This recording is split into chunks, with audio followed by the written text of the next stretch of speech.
wéjum kanam bolo ma koy fajal boppam waaye mel na ni Ngaaka Blindé fajal na boppam. bi yàllaay gaay may joxe ruu di jël bakkan ci rab bi mala rab bi rey ba rey ki rey maa mën a ren man ngeen jàppale booyu mbuur yi ngeen sàcc seen son booy.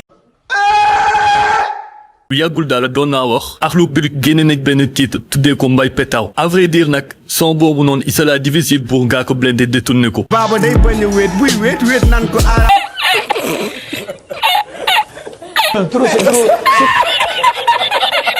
mais mel na ni Ngaaka Blindé dëpp na game bi à travers son dernier clip borom Dakaru. dafay mel ni nga woo jak boor naan ko kaañu foo ñu film Adamo kaañu saaga nga di bandi nga naan ko kaañu film tey nag damay taf di teppi dugg mbuut puub saaf di seppi jël cog tu med bi ros yi na ko njalax njulug.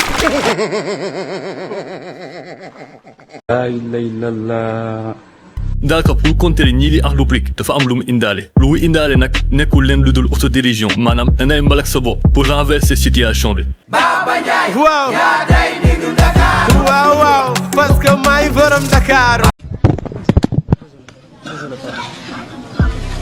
exemple danay wàcc ci escalier yi nga yëg saay daanu ci daanu boobu nga daanu jóg mën nañ ree waaye pour contrer loolu il suffit nga appuyer si daanu bi gën say dugal ay mbalak pour wàccee tension bi bu boobaa affaire bi su inversé kenn du ko jël au sérieux ñii dañuy passer à autre chose. Ngaaka nag il a très bien réussi ça avec son talent tëpp na affaire bi d'une façon boo xamante ne bët yëpp dañuy tourné aussi Akhlou Brick à tel mode rap Ngaaka Blindé teg na fi lu diis loo xamante ne ñëpp d'accord nañ si léegi la balle est dans le cas de Akhlou Brick ñoom ñoo war a def seen réponse j'espère que seen réponse dina doon lu lourd sur ce ñoo ngi waxante ba beneen sur 221 Dakar peace.